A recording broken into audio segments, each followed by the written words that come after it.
Hi friends, welcome back. இன்னைக்கு நம்ம சேனல்ல ஸ்டெப் பை ஸ்டெப்பா பெர்ஃபெக்ட்டா ஒரு ப்ளூபெர்ரி கேக் எப்படி பண்ணுறதுன்னு பார்க்கலாம். இந்த வீடியோ பிகினர்ஸ் எல்லாத்துக்குமே யூஸ்ஃபுல்லாக இருக்கும்.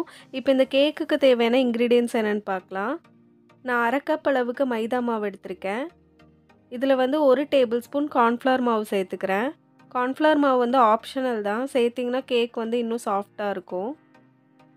இப்போ இதில் வந்து 1/2 teaspoon baking powder, 1/4 teaspoon baking soda இது எல்லாத்தையும் சேர்த்துட்டு நல்லா ஜலிச்சு எடுத்துடலாம். நான் இங்கே ஒரு 3 தடவை கட்டி இல்லாமல் ஜலிச்சு எடுத்ததுக்கப்புறம் நல்லா மிக்ஸ் பண்ணி விட்டுக்கிறேன். பேக்கிங் பவுடர், பேக்கிங் சோடா எல்லாம் ஈக்குவலாக மிக்ஸ் ஆனால் தான் கேக் வந்து நல்லா பொங்கி வரும்.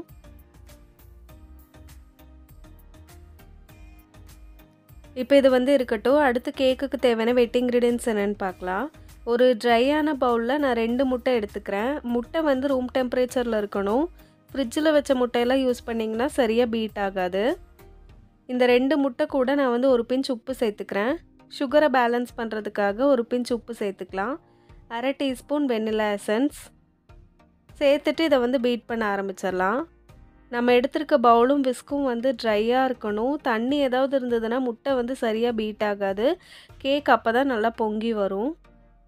இப்போ 1 நிமிஷமாக நல்லா பீட் ஆகிட்டுருக்கு. இந்த டைமில் 1/2 கப் அளவுக்கு பொடி பண்ண சர்க்கரை எடுத்திருக்கேன். அதை சேர்த்து பீட் பண்ணிக்கிறேன்.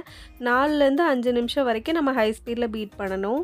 அப்போ தான் சர்க்கரையெல்லாம் கரைஞ்சி முட்டையோட கலரில் சேஞ்ச் ஆகி பியூர் ஒயிட் கலரில் வரும்.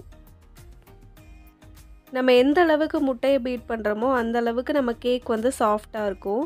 இப்போ கடைசியாக இதில் வந்து 2 டேபிள் ஸ்பூன் சன்ஃப்ளவர் ஆயில் சேர்த்துட்டு நான் பீட் பண்ணிவிட்டு நான் பீட்டர் ஆஃப் பண்ணிடுறேன். ஆயில் சேர்த்ததுக்கப்புறம் அதிக நேரம் பீட் பண்ணிகிட்டே இருந்தோம்னா கேக் வந்து ரொம்ப கிறிஸ்பி ஆகிடும். இப்போ பாருங்கள், நம்ம எக் பேட்டர் வந்து ரெடி ஆகிடுச்சு. இந்த மாதிரி பியூர் ஒயிட் கலரில் வரணும். இப்போ நம்ம எடுத்து வச்சுருந்தோம்ல அந்த ட்ரை இன்க்ரீடியன்ட்ஸ் வந்து கொஞ்சம் கொஞ்சமாக சேர்த்துக்கலாம். இடையில வந்து ஒரு 2 டேபிள் ஸ்பூன் பால் எடுத்திருக்கேன். அதையும் சேர்த்துட்டு மிக்ஸ் பண்ணிக்கலாம். ட்ரை இன்க்ரீடியன்ட்ஸ்லாம் சேர்க்கும்போது கொஞ்சம் கொஞ்சமாக சேர்த்துக்கோங்க. எல்லாமே கொட்டி மிக்ஸ் பண்ணிங்கன்னா கேக் வந்து ரொம்ப ஹார்ட் ஆயிரும். கட் அண்ட் ஃபோல்ட் மெத்தடில் ஒரே டைரெக்ஷனில் மிக்ஸ் பண்ணிக்கலாம்.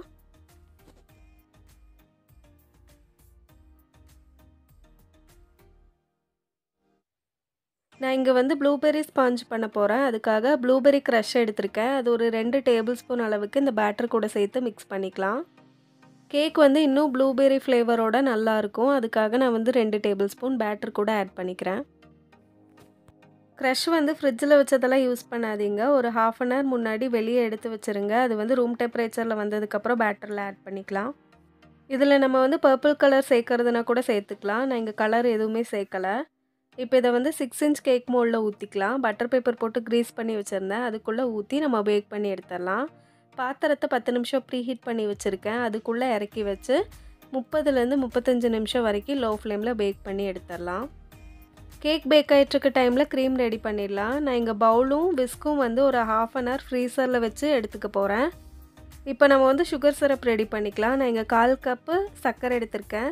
அதுக்கு வந்து ஒரு 1/2 கப் அளவுக்கு தண்ணி ஊற்றி இதை வந்து சுகர் சிரப்பாக ரெடி பண்ணி ஃப்ரிட்ஜில் நல்லா கூல் பண்ணி எடுத்து வச்சுக்கலாம்.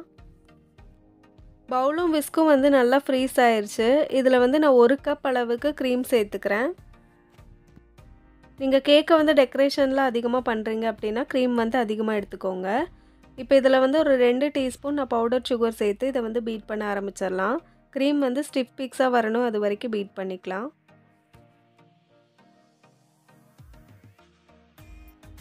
க்ரீம் நல்லா ஸ்டிஃப் பீக்ஸாக வந்துருச்சு. நான் இப்போ வந்து பீட்டர் ஆஃப் பண்ணிடுறேன். 35 நிமிஷத்துக்கு அப்புறம் கேக் வந்து சூப்பராக பேக் ஆகிருக்கு. 3 லேயராக கட் பண்ணி வச்சுருக்கேன். ஐசிங் பண்ண ஸ்டார்ட் பண்ணிடலாம். டர்ன் டேபிள் மேலே கேக் போர்டு வச்சுருக்கேன். அதில் ஃபஸ்ட் லேயர் கேக்கை வச்சு சுகர் சிரப் வச்சு வெட் பண்ணிக்கலாம். வெட் பண்ணிவிட்டு நம்ம ரெடி பண்ணி வச்சுருந்தோம்ல அடுத்த லேயர் வந்து க்ரீம் கொடுத்துக்கலாம்.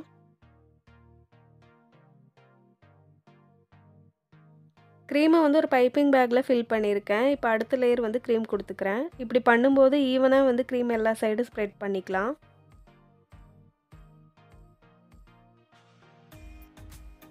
அடுத்ததாக ஒரு ஐசிங் நைஃப் வச்சு இதை நல்லா ஸ்ப்ரெட் பண்ணிக்கிறேன். இதுக்குள்ளே ஃபில்லிங்காக நான் வந்து ப்ளூபெர்ரி க்ரஷ் எடுத்திருக்கேன்.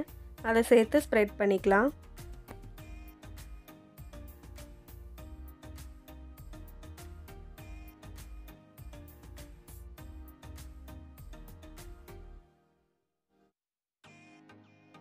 அடுத்த லேயர் கேக்க வச்சு அதையும் சுகர் சிரப் வச்சு வெட் பண்ணதுக்கப்புறம் க்ரீம் குடுத்துக்கலாம். இதே மாதிரி 3 லேயரும் ரெடி பண்ணி எடுத்துக்கலாம்.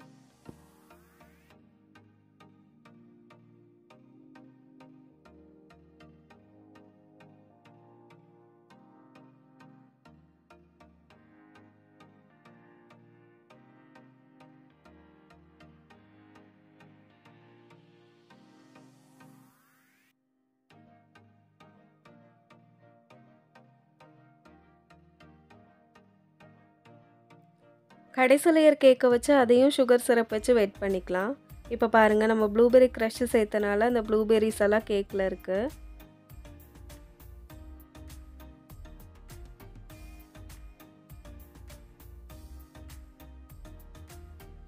இப்போ கொஞ்சமா க்ரீம் குடுத்து இந்த கேக்க வந்து க்ரம் கோட் பண்ணிக்கலாம். க்ரம் கோட் பண்ண கேக்க 10 நிமிஷம் ஃப்ரிட்ஜில் வச்சு செட் பண்ணதுக்கப்புறம் ஃபைனல் கோட்டிங் குடுத்துக்கலாம். கேக்க ஒரு 10 நிமிஷத்துக்கு அப்புறம் வெளியே எடுத்துட்டேன். இப்போ ஃபைனல் கோட்டிங் குடுத்துட்ருக்கேன்.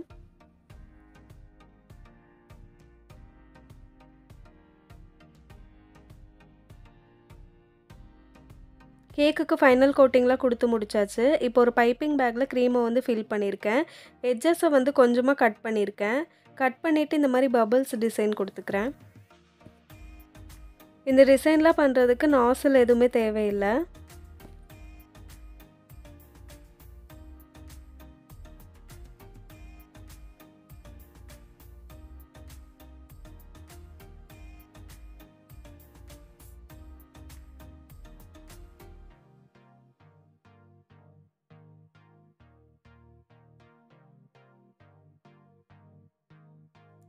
இப்போ இந்த பபிள்ஸ் டிசைன்லாம் கொடுத்ததுக்கப்புறம் கேக்கை ஒரு 1/2 மணி நேரம் ஃப்ரிட்ஜில் வச்சு நல்லா செட் பண்ணி எடுத்துக்க போகிறேன். அதுக்குள்ளே நம்ம கேக்குக்கு தேவையான கனாஷ் ரெடி பண்ணிக்கலாம்.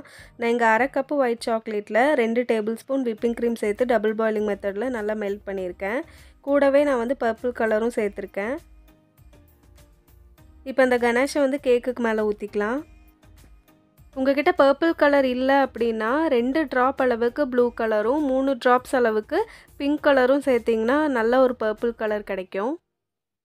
இது வந்து ஒரு சிம்பிளான டிசைன் தான். உங்ககிட்ட நாசில் எதுவுமே இல்லைன்னா இந்த மாதிரி ட்ரை பண்ணலாம்.